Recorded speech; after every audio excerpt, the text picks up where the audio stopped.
This video is brought to you by ExpressVPN, keeping you secure and anonymous online and helping you unlock restricted content anywhere in the world.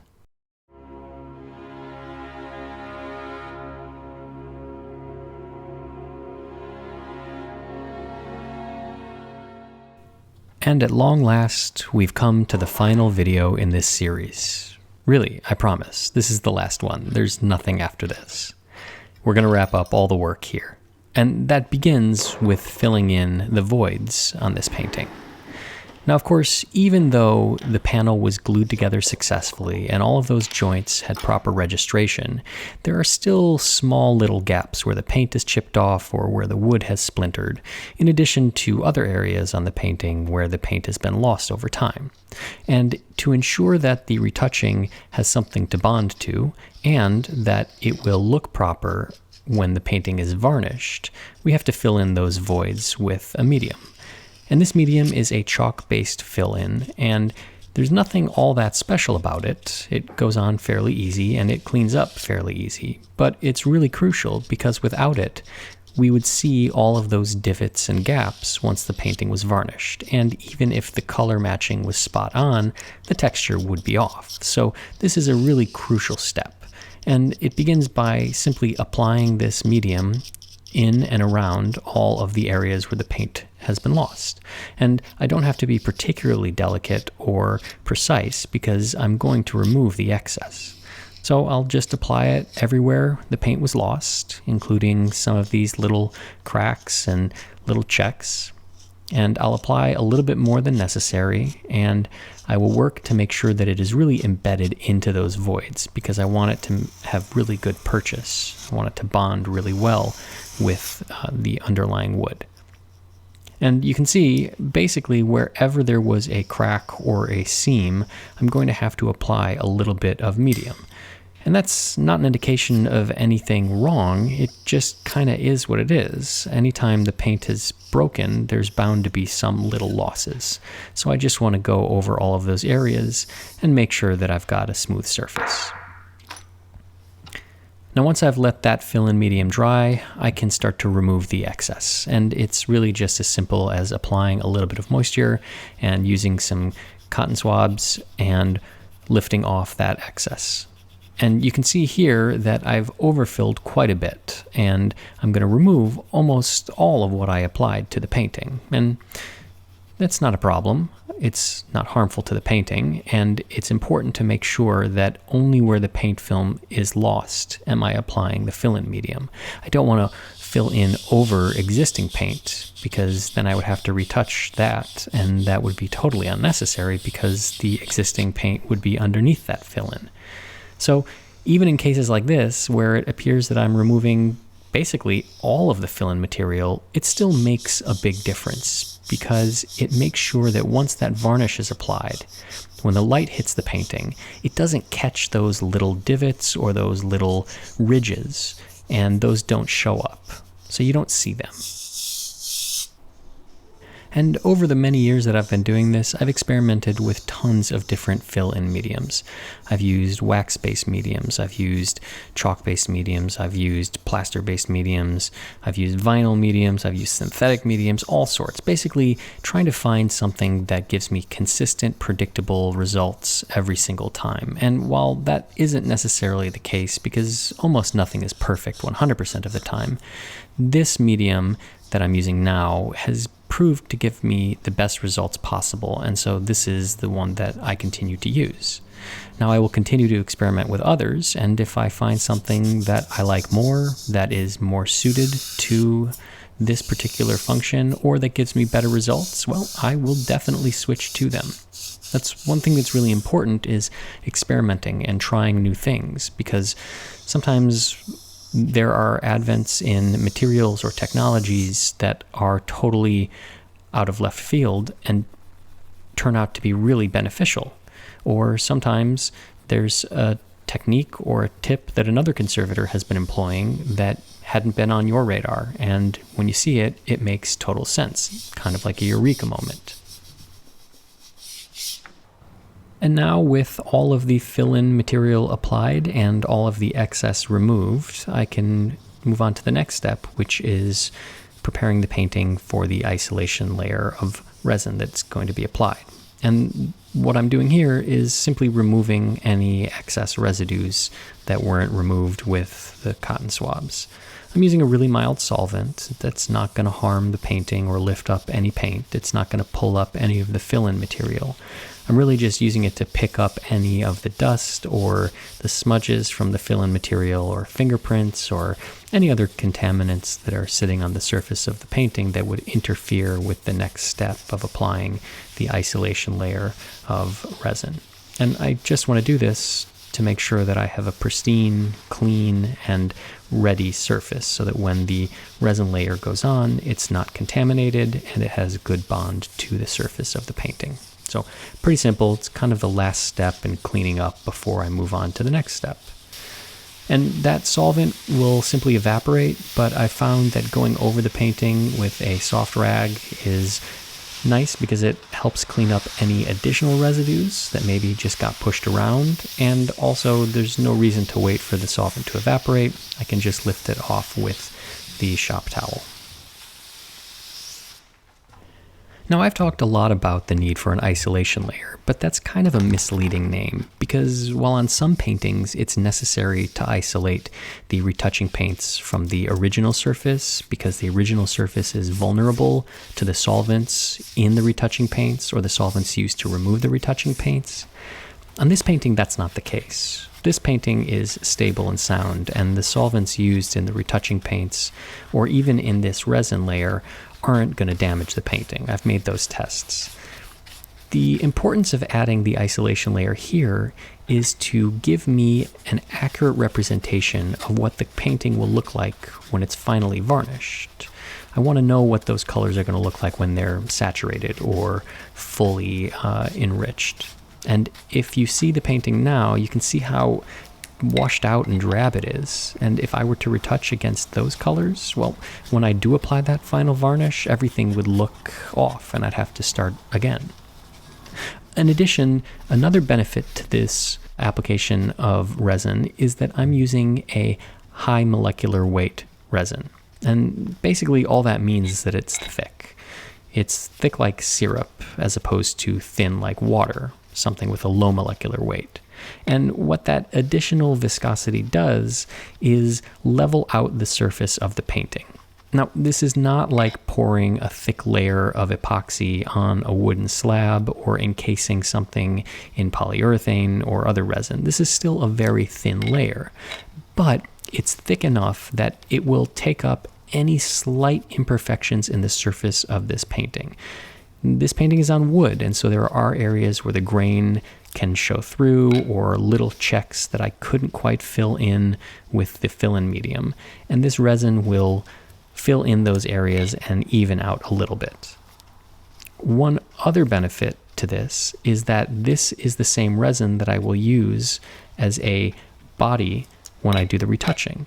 So it bonds really well to the retouching, and it allows me to use a transparent retouching paint as opposed to having to use something that's completely opaque.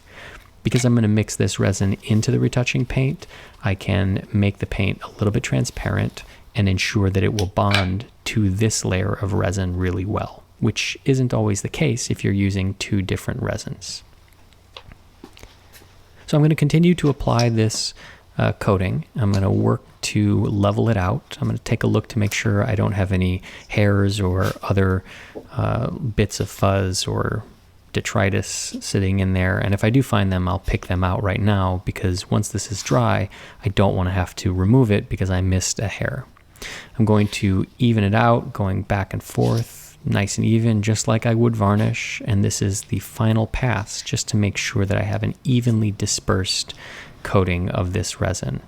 And then I'll let it dry over a couple of days and I can move on to the retouching phase. Because I'm using paints designed for conservation, they'll fluoresce with exposure to UV light. So by shining a black light on the painting, anyone will be able to see where I've retouched. All my work will be visible. It keeps the conservator honest and differentiates their work from the original. But of course, we don't want any of the retouching to be visible to the naked eye. That wouldn't be good at all. The retouching really does need to be invisible. You know, just like your internet traffic. Really, run with me on this one. Nobody should be able to shine a light, visible or black, on your internet traffic. Look, you're probably not doing anything nefarious online. You're probably just streaming something. But maybe you've grown sick and tired of what's available to you in your country. With ExpressVPN, you can reroute your internet traffic anywhere in the world and open up a whole new library of content that's otherwise unavailable to you. Or maybe your favorite content's blocked in your country. With a click of a button, ExpressVPN can route your internet traffic through any country in the world and make geo-restricting a thing of the past, so you can stay up till 3 a.m. sitting in your bed eating potato chips, binging on your favorite art restoration videos. And the number one top-rated VPN provider by CNET, The Verge, Wired, TechRadar, and more is ExpressVPN. With the fastest speeds of any VPN provider, 24/7 live chat customer support, and servers that are physically impossible of storing any of your data or logs, it's the obvious choice. So to find out how you can get 3 months free, click on the link below in the description box, expressvpn.com/Julian. So, there, you're all safe. Nobody's going to know what you were doing at 3 a.m. Though I would recommend vacuuming up your bed. Even ExpressVPN can't keep you safe from grossness. Now, whenever I start retouching a painting, I like to break it up into different sections. Easy areas, hard areas, areas that are going to be fun, areas that are going to be mindless, etc. And in this case, the hand and the face are the two areas that are going to be most exciting to retouch. And so I'm going to save the face for later, and I'm going to jump right into the hand. Partially because I want to have a positive experience retouching this painting, I'm going to start off with something that's really fun. Sometimes if I start off with the background, it kind of loses my attention. It's not as exciting as working on something like a face or a hand, but I'm going to save the face for later. So I'm going to work on this hand. And as I apply the paint, you can see that I'm just applying lots of little dots, and I keep going back to my palette to change the color. And I want to do that because I can't blend this paint on the surface of this painting. Unlike oil paint, this dries really quickly. And so by the time I've removed my brush from the painting, gone back to get more paint, the paint that I previously put down has already started to dry, and I can't glaze it in or blend it in because it will pick itself up and it will just start getting gummy. So I'm going to use lots of different little colors, lots of little dots. And what that does is it kind of creates a dither or a digital gradient, so to speak. If blending the paint would be analog, nice and smooth, this is digital. I know that sounds like a weird analogy, but it does actually kind of make a little bit of sense. Or maybe not, who knows. Anyway, the point is to trick your eye into seeing this as a continuous, smooth area. And if we can't blend those colors in, and we're restricted on how much paint we can apply, then we have to use lots of different colors. And those will all blend in, and your eye will start to see them as a whole. Actually, your eye will just collect that data, and your brain will start to put them together as a whole. And so by applying lots of little dots of color, I can achieve the effect of blending without actually blending. And I'm just going along here and trying to retouch the major damage while leaving some of the other areas. You'll notice that in the meaty area of the palm, that kind of light whitish area, I'm not going to be retouching those dark spots. Because if I did, it would be a ton of work, and I would have to continue that norm throughout the entire painting. And what I mean by that is if I retouch all of those little spots away, then the hand is going to look different than the rest of the painting. And so I'm going to have to go through the rest of the painting and retouch all of the little brown spots away. And if the client wanted that, I suppose I would have to talk to them about the realities of the additional time it was going to take and how it would change the appearance of the painting. But in this case, that wasn't a request, and thank goodness, because this painting has lots of those little brown spots. And those little brown spots may be damage. Those little brown spots may be leftover paint that was from the original application. Who knows? But leaving them was a decision made by the client and me, and it also allows the painting to keep its age, so to speak. We don't want this painting to look brand new. We just want the damage to go away. And once I've finished that top area, I'll move down to the darker area. And darker areas, dark browns, dark greens, are much harder to retouch than areas with high concentration of white. The areas with high concentration of white just seem to mix better, they seem to blend better, and they, at least for my eye, seem to make more sense. Some of these darker colors are harder to replicate, particularly if they were blended on the canvas, or in this case on the wood panel. And by that I mean if the artist painted wet on wet, they were able to really blend and glaze in those colors. And sometimes that's really hard to achieve when you're mixing with retouching paints that don't have that same ability to glaze or to blend on the surface. Really, what I'm getting at is that we're not looking to make all of these little dots and areas of damage completely disappear under a microscope. That's a threshold that really isn't possible because you're going to be able to spot the retouching pretty much no matter what. What we are looking to do is create a situation where the data that your eye collects, that your brain processes, allows you to see the painting as a whole. To not see those areas of damage, to see the hand, not the seam that ran through it. And that's really what we're working towards. And that's what I'm going to continue working towards on this painting. So I'll start off with the hand and use it to establish a method of working, a method of applying the paint, of brush strokes, kind of give me a nice teaser for what's to come later. And then once I've completed this hand, I'll start on some of the less interesting areas of retouching, like the black in the coat or the brownish greenish of the background. And that's not to say that those areas are any less important. In fact, they may very well be more important than the hand. They're just not all that exciting to retouch. I mean, retouching lots of little dots on a black cloak, well, it's just not as fun as retouching a hand or an eye or something that is the focus of the painting.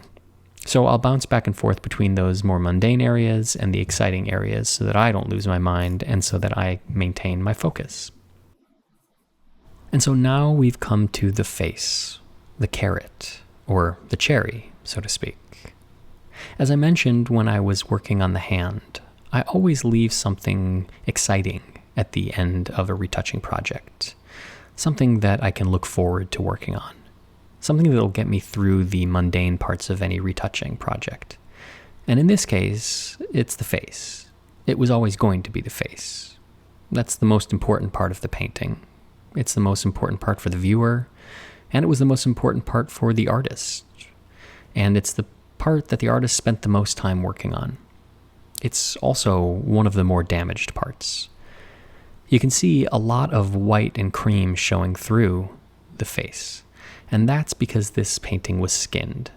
And skinning happens when the solvents or the pressure or the technique or the approach were just too strong or too aggressive. And some of the original paint is skinned off the surface. And there's no way to undo that. There's no way to put it back. You just have to do it with retouching. Now, I've jumped right in on the major seam across this guy's face because I wanted to see how well I could get it on the first try. And it's not working so well. I remember feeling kind of frustrated that the hand was pretty easy, but for some reason now this isn't working.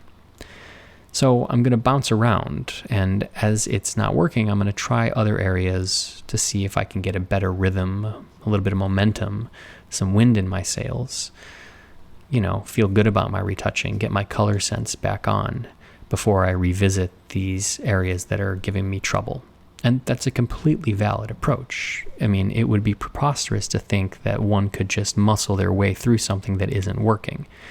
It's okay to take a break if something isn't working and come back to it later. In fact, that's a really smart approach. You don't want to develop bad habits, and you don't want to develop an animosity or an overriding frustration to the work that you're trying to do.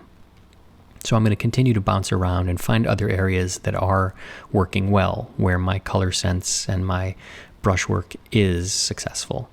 And I'll work on those, partially to make myself feel a little bit better, but also to give me more practice and to make sure that when I do revisit that seam that was giving me trouble, I have a better chance of success.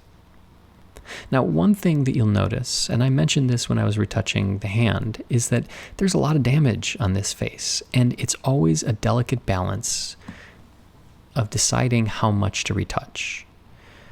Now, at one point, this beard was probably really beautiful, had a lot of highlights and lowlights and a lot of depth, but that's all been removed. And I can't just put it back because I don't know what was there. I don't have any photos or references of this painting. Now, I can certainly look at other Dutch paintings from the era, other portraits, to give me some clues, but I can't really put the piece back together if I don't know what it looked like in the beginning. So what I'm trying to do here is minimize the appearance of the damage. Try to make it go away so that your brain can fill in the whole image. But on a piece like this where it's really damaged, we always have to draw a balance between doing just enough so that we can see the forest for the trees, or doing too much such that the final product doesn't match the rest of the painting. I don't want this face to look perfect because the rest of the painting isn't going to look perfect. And in discussions with my client, that wasn't the goal.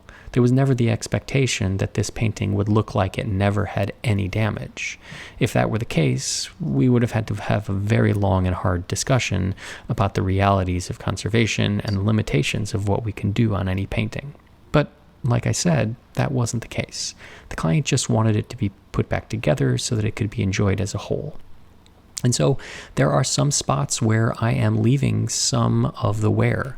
You can see the beard is largely finished. I'm not going to continue to rework it so that every little spot is a solid color. That would take away some of the depth of the beard, and it also just wouldn't look right. So now with a little bit more time retouching this face under my belt, I can come back to the face and see if that seam is going to cooperate. Or really, the seam doesn't have to cooperate. I have to cooperate. And it looks like I'm getting it better.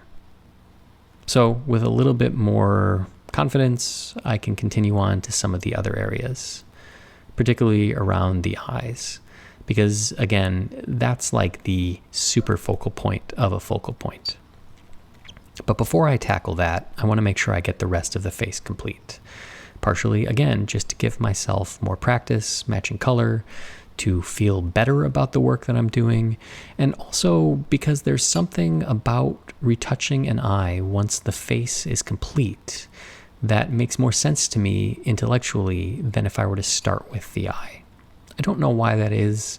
I'm sure that there's some big-winded psychological explanation, but I like to do everything but the eye and then leave the eye for last.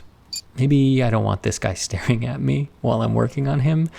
Maybe the feeling of the face lends itself to the eye. Who knows? Maybe the eye is the most intimidating part and I'm leaving it to the absolute end so that I have the best chance of success. I don't know. We could talk about that for hours.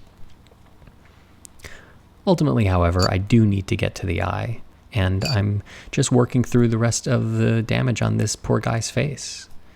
And there are some areas where some of the old retouching couldn't be removed because it was so old. I suspect this painting had been worked on many, many times. I mentioned that way, way back in the first part of this video series. And at a certain point, old retouching, if executed in oil paint, really just becomes part of this painting. I mean, 150-year-old, 200-year-old oil paint is not retouching anymore. That's just part of the painting. And so we can't really remove it. But what we can do is retouch it a little bit so that it blends in a little bit better. And one of the benefits I mentioned when I was applying the first layer of resin is that it will allow me to use somewhat transparent paint. So I can use a little bit of a glaze. The paint I'm applying doesn't have to be opaque. It can be somewhat transparent, and that helps me when I'm retouching some of the old retouching and just trying to make it a little bit lighter or make it a little bit less yellow. I don't necessarily want opaque paint because that brings its own set of problems. I just want to shift the color of the old retouching just a little bit so that our eye doesn't catch it. Now the eyebrow is about as close as I'm getting to the eye at this point. Again, just working to put his expression back together. This guy has an interesting look about him. It's not quite steely. It's not quite vulnerable. He almost looks like he's caught off guard a little bit surprised that we, the viewer, are seeing him. I mean, he was deep into reading something, and maybe the viewer said something and this guy looked up and we caught him in this expression. I don't know. Sometimes it's nice to make up stories like that when you're doing a long retouching. There's a lot of daydreaming that happens when you're retouching. So at this point, I'm coming to an area where I'm just about satisfied with how his face looks, which means that I'm going to move on to the eye. And I'm going to do so in the same sitting. Sometimes I'll take a break, but in this case, I've finally gotten my rhythm, gotten my groove. The colors are making sense. The transparency makes sense. Everything is kind of clicked at this point. So I want to ride that wave of momentum and do the most difficult part of this retouching, because who knows, if I leave it for the next day, maybe everything goes to pot and everything looks terrible and I have to start all over again.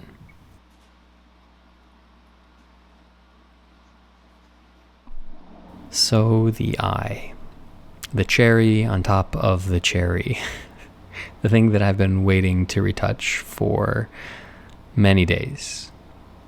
The thing that everybody is going to look at, that everybody is going to see, the thing that's going to connect everybody to this painting.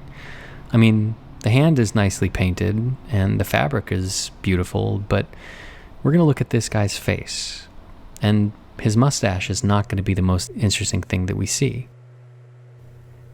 It's going to be the eye, and that's going to bond us with this sitter. So it's pretty important that I get this right. And eyes are really tricky because if they're not full of life, we can see that. If the eye looks flat or dead or hollow, the sitter is going to look flat and hollow. The painting is going to look hollow. It's going to be lifeless. And we've all seen paintings that seem to stare deep into our souls. And we've also seen paintings that kind of look past us. And the ones that stare into our souls, the ones that we bond with, those are the ones that we keep looking at. The paintings where the sitter is completely vacant, we walk right past those. And that's really all to do with the sitter's eyes. So what I'm getting at here is, this is important. And you all knew that, of course, and I knew that. But sometimes it's worth repeating. Now the difficulty in retouching this eye is that there's almost no eye left. I mean, we have the basic structure of the eye. We have the folds, the lid. We have all of the musculature of the eye. But the eyeball itself is pretty much gone. And so I'm going to focus on the parts that are there and try to get them put together in hopes that I can see something about the expression of the eye through the way that the surrounding area is put together. You know, if there is a squint, that helps me understand the expression. If the eyelid looks strained, that can help me understand maybe what the sitter was feeling or what the artist wanted to communicate. So I'm going to do the easy stuff first. Get rid of all these little nicks and chips and areas where the paint was skinned. Basically, I'm delaying trying to do the eyeball itself. Procrastinating the hard part. But my feeling is that if I get all of the rest of the eye put together, then when I go to work on the actual eyeball, I'll have a better chance of getting it right. Now, there is another eye that I'm looking at, but that eye is in the shadow. And so the only thing that I can really take from that eye is the color, or maybe the shape of the pupil and the iris. But even then, there's not much there. And so I just have to work with the subtle little cues that I have, taking steps back to try to assess whether the paint that I've applied is making the eye look alive or flat. And ultimately, this is one of those cases where I'm not really going to know until I put the varnish on and I see the whole painting put together.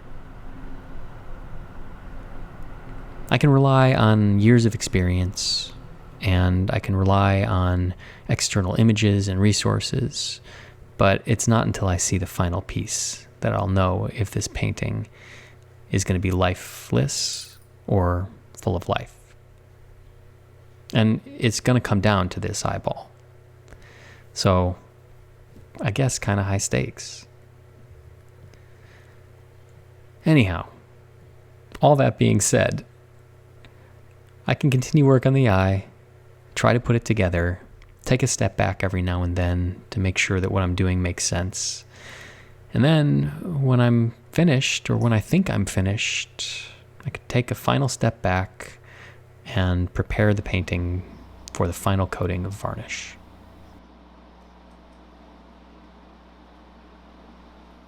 And now on to varnish, which is always an exciting part of any conservation, because it A, means that we have reached the end of the work, which in this case has taken many, many months.